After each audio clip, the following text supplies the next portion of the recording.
बसंत का सुहावना मौसम था। रंग बिरंगे फूल खिले हुए थे। फुरु लोमड़ी फूलों की खुशबू का आनंद लेती हुई वन में घूम रही थी। तभी उसने एक पेड़ पर दो बंदरों जोजो और जिंगो को बात करते हुए सुना। माँ, उसे देखकर कितनी खुश होंगी, जोजो ने कहा। हाँ, फिर तो हम सब आराम से एक साथ रहेंगे, जिंगो ने कहा। फुरु जानना चाहती थी कि ये दोनों भाई किस बारे में बात कर रहे हैं, इसलिए वो पेड़ के नीचे खड़ी हो गई। माँ को पूर्व दिशा वाला कमरा दे देते हैं, वो सुबह उठते ही सूर्य को प्रणाम करती है, जिंगो ने कहा। ठीक है, फिर तो हम दूसरा कमरा ले लेंगे, वहां से नदी दिखाई देती है और हमें नदी देखना पसंद है, जोजो ने कहा। घर के सामने हम बगीचा बनाएंगे, उससे हरियाली भी रहेगी तथा पेड़ पौधों से साफ हवा भी आती रहेगी, जिंगो ने राय दी। तभी दोनों भाइयों की नजर फुरु पर पड़ गई और उन्होंने एक दूसरे को चुप रहने का इशारा किया। कुछ देर तक जब फुरु को कुछ नहीं सुनाई दिया तो वो चली गई। अब फुरु जानना चाहती थी कि आखिर वे किस बारे में बात कर रहे थे जो उससे छिपा रहे थे। 3-4 दिन बाद फुरु ने फिर उन दोनों की बातें एक झाड़ी के पीछे से छिपकर सुनी। जोजो किसी से फोन पर बात कर रहा था। आप तो कह रहे थे 25 मार्च तक घर तैयार कर देंगे। उस दिन हमारी माँ का जन्मदिन है और हम उन्हें नया मकान उपहार में देना चाहते थे। पर आज 31 तारीख हो गई, अभी तक आपने काम पूरा नहीं किया। दूसरी तरफ से क्या बोला गया फुरु को सुनाई नहीं दिया। जोजो फिर बोला, पक्का कल दे दोगे? ठीक है, आज बचा हुआ सारा काम निपटा लो। कल सुबह 9 से 10 बजे हम माँ को लेकर नदी के उस पार चले जाएंगे।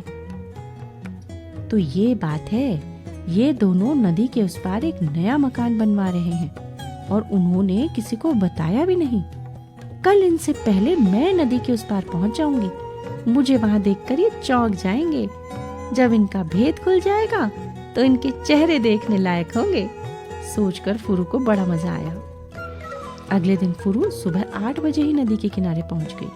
उसने सोचा, वे लोग तो 9-10 बजे तक आएंगे, मैं पहले ही उस पार जाकर छिप जाती हूँ। वो भोलू गधे की नाव में बैठकर नदी के उस पार पहुंच गई।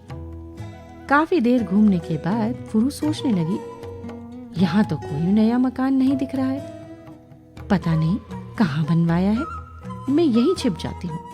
जब वो लोग आएंगे तो उनके पीछे पीछे छिपकर नए मकान तक पहुंच जाऊंगी। फिर अचानक सामने आकर उन्हें चौंका दूंगी। फुरु ऐसे झाड़ी के पीछे छिप गई जहां से वो हर आने जाने वाले नाव पर नजर रख सकती थी। सुबह से शाम हो गई पर बंदर परिवार का कोई सदस्य वहां नहीं आया। अब फुरु प्यासा और थका हुआ था।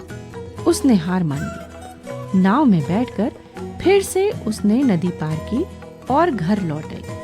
जैसे ही वो इस पार आई, जोजो और जिंगो उसके सामने कूद गए और बोले, अप्रैल फूल बनाया, बड़ा मजा आया। फुरु की हालत देखने लायक थी। वो गुस्से में बोली, तो तुम दोनों ने मुझे देख लिया था और जानबूझकर बातचीत की। तुम्हें इस तरह मजाक नहीं करना चाहिए था। हमने क्या किया? क्या हमने तुमसे कहा था कि नदी पार जाकर हमारा मकान देखो? तुम अपनी मर्जी से गई थी। दूसरों के मामले में तुम्हें टांग अड़ाने की आदत जो है, जिंगो ने कहा। तुम्हें पता है कि तुम्हारे कारण मैं सारा दिन कितना परेशान हुई, पूरे दिन भूखी प्यासी रही। बस यही तो हम तुम्हें समझाना चाहते थे कि मजाक ऐसा नहीं होना चाहिए जिससे दूसरे को परेशानी हो। तुम तो हर साल 1 अप्रैल को बहुत भद्दे मजाक करती हो। पिछली बार तुमने हमें बताया था कि हमारी बहन का एक्सीडेंट हो गया है। हम अपना जरूरी काम छोड़कर उसे देखने दूसरे वन भागे थे। वहां जाकर पता चला कि वो एक मजाक था। हमारा वो दिन कितने तनाव में बीता था और हमारा कितना नुकसान हुआ था। इस बारे में सोचा तुमने? तब तो तुम अप्रैल फूल मनाने की मस्ती में खुशी से झूम रही थी, जोजो ने कहा। फुरू को अपनी गलती का एहसास हुआ। उसने सबसे माफी मांगी और आगे से ऐसा गंदा मजाक ना करने का वादा भी किया।